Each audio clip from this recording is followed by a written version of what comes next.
कि पार्टी के संगठन को विस्तार करें और मजबूत करें, और जो हमारे खास तौर पे बूथ स्तर के जो हमारे कार्यकर्ता हैं, ब्लॉक के हैं, पंचायत के हैं, जिला के हैं, उनसे हम संवाद कर सकें और उनकी क्या समस्या है, पार्टी को और कैसे मजबूत की जाए, और लोकल जो इश्यूज हैं, क्योंकि पंचायत में रहने वालों को पता होता है, जो प्रखंड में रहते हैं प्रखंड की समस्या पता रहता है, तो उनसे फीडबैक भी हम लेते रहें ताकि आगे चुनाव को भी देखते हुए हम क्या और जो गलती रही उसको कैसे और सुधारें और मजबूत कैसे करें, इस पर सभी लोगों से चर्चा हो रही है। तो आज आखिरी दिन था और तीसरे चरण का, जो कि लखीसराय में। लेकिन आप सब लोग जान रहे हैं कि बिहार में गरीबी, बेरोजगारी, पलायन, महंगाई से लोग त्रस्त हो चुके हैं। आप देखिएगा बिजली के बिल से लोग जो है परेशान हैं, और हमने पहले भी कहा है कि अगर हम लोगों की सरकार बनती है तो 200 यूनिट फ्री में बिजली हम लोग देंगे, और हमारी कोशिश भी रहेगी कि सरकार पे दबाव डला करके जो मौजूदा सरकार है उससे भी 200 यूनिट फ्री में बिजली हम इस सरकार से भी दिलवाने का काम करें। लोग छात्र हों, छात्राएं हों, युवा हों, उनके भविष्य के साथ खिलवाड़ हो रहा है, पेपर लीक हो रहा है, चाहे बीपीएससी का जो सबसे बड़ा जो इशू है, आप सब लोगों ने देखा होगा, जो 17वीं परीक्षा को लेकर के जिस हिसाब से नॉर्मलाइजेशन की बात कही जा रही थी, उससे लोग बहुत परेशान हैं। हमने कई बार जो है लगातार कई दिनों से इस मुद्दे को उठा रहे हैं, सरकार के संज्ञान में भी डाला हमने, मुख्यमंत्री को चिट्ठी भी लिखा, लेकिन मुख्यमंत्री इतने मसले हैं इस राज्य में गंभीर है, माननीय मुख्यमंत्री जी ने चुप्पी साध रखी है। विधानसभा का जब सत्र भी चला तो दोनों सदन में एक शब्द भी उन्होंने किसी भी बिंदु को लेकर के उन्होंने नहीं कहा। कल कितनी बर्बरता से बीपीएससी छात्राओं की पिटाई की गई, और ये बीपीएससी आयोग को अगर स्पष्टीकरण देना था, हम लोग कई दिनों से स्पष्टीकरण मांग रहे हैं कि नॉर्मलाइजेशन को लेकर के कि उसका क्या रुख है, तो कई दिनों से 10-15 दिनों से कोई जवाब नहीं दिया उन्होंने।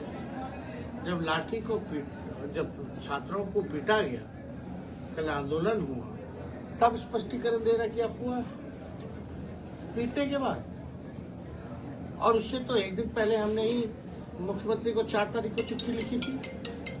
तो ये तो सरकार के संज्ञान में, मुख्यमंत्री जी के पास गृह डिपार्टमेंट है, पुलिस महकमा उनके पास है, उनके इशारों पे जो है छात्रों को जो पीटा गया, ये गंभीर मसला है। लेकिन कल बोला गया आयोग द्वारा एक चिट्ठी जारी किया गया, बोला गया कि भाई ये अफवाह है, ऐसा कोई प्रस्ताव नहीं था, ऐसा नहीं था तो पहले क्यों नहीं बताया आपने, क्यों असमंजस में डाला। और कल जब आपने जब चिट्ठी लिखी,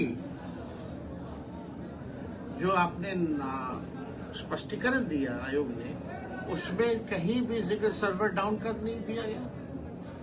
3 दिन सर्वर जो है खराब रहा, डाउन रहा, जिसके वजह से छात्र जो हैं अपने फॉर्म को नहीं भर पाए, लाखों में संख्या उनकी। हम लोग चाहते हैं कि आयोग इस पे जो है, छात्रों का तो दोष नहीं है अगर सर्वर डाउन है तो उनको मौका मिलना चाहिए, उम्र निकल रहा है नौकरी का, तो इस पे भी कोई गंभीर नहीं है सरकार में बैठे हुए लोग। मुख्यमंत्री जी को तो कोई होश ही नहीं है लगता। क्या काम हो रहा है भाई, बिहार में लॉ एंड ऑर्डर की स्थिति खराब होते जा रही है।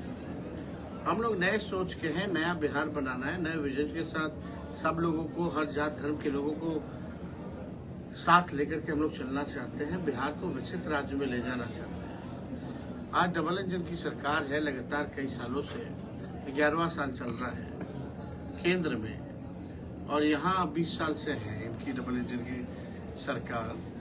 क्या मिला बिहार को? बिहार ने तो इतना हुमच करके वोट दिया मोदी जी को, विशेष राज्य का दर्जा से मना कर दिया कि आप मुख्यमंत्री चुप है।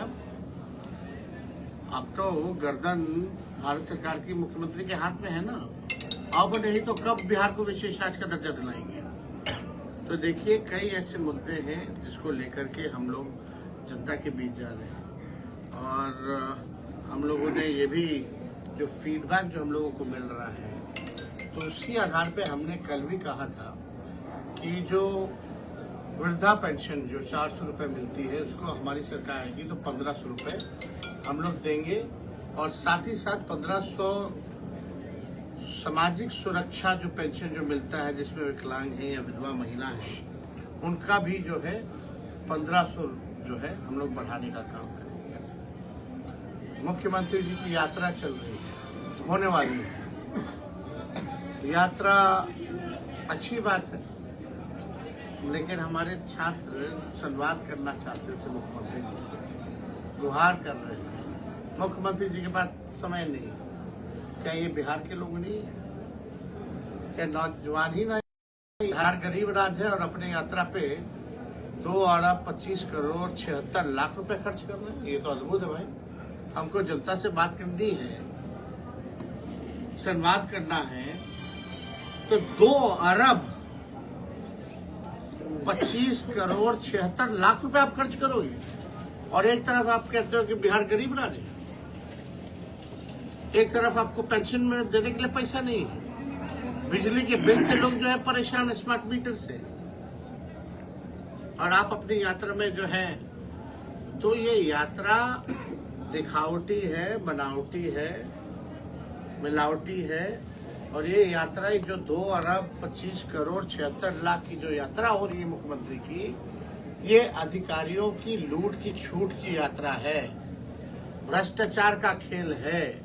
उसलिए जो है 2 अरब का मुख्यमंत्री को जनता से बात करना, वो भी नहीं मुख्यमंत्री हर जिले जाएंगे। मान लो मुंगेर गए, वहीं लखीसराय के लोगों को बुला लिया, शेखपुरा के लोगों को बुला लिया, बेगूसराय के लोगों को बुला लिया। 1 घंटे में क्या 3 जिलों के लोगों को समस्या वो समाधान कर देंगे, सुन लेंगे। तो पूरे तरीके से ये केवल जीविका दीदियों को इस्तेमाल करने की बात है, पार्टी का क्या रूप में वो इस्तेमाल करना चाहते हैं। जीविका दीदियों की परेशानियों को नहीं सुना जा रहा, जीविका दीदियों को धमकाया जाता है, लेकिन उनकी मांग को नहीं सुना जाता। हम लोगों की सरकार बनेगी तो जीविका दीदियों की जो समस्याएं हैं उसको भी हम लोग जो है दूर करेंगे।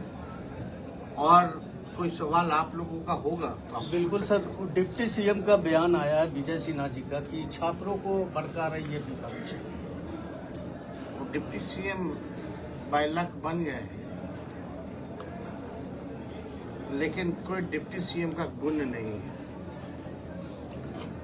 ये सब लोग जानते हैं। किसी से पूछने की बात है, उनको पूछता कौन है?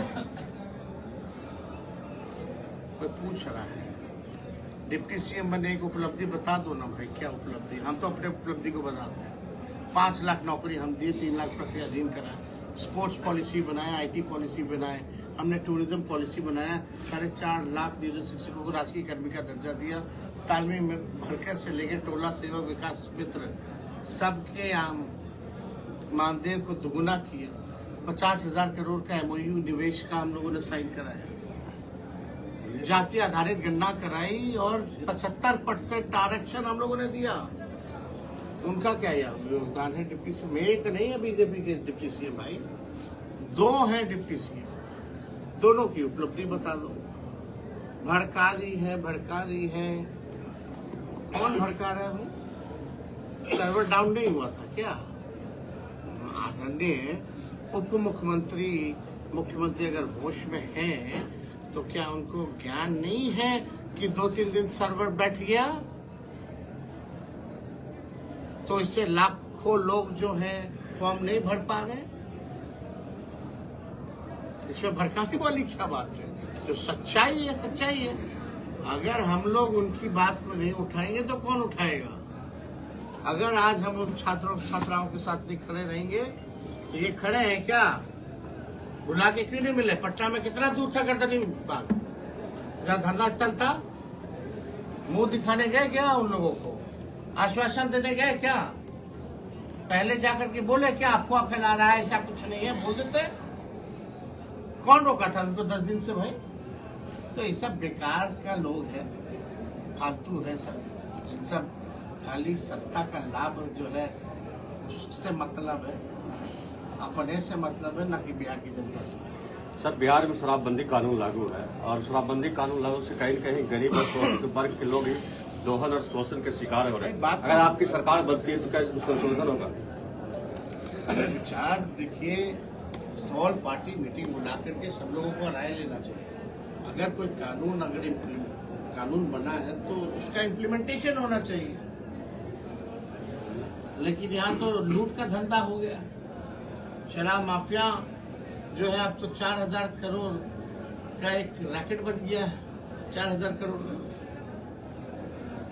तो ये कहीं ना कहीं से उस पे हम लोग देखिए, नशा मुक्ति चाहते हैं, नशा के खिलाफ है। लेकिन अगर लोगों की मौतें हो रही है, अगर शराब आ रहा है तो किसी पे कार्रवाई हुई है?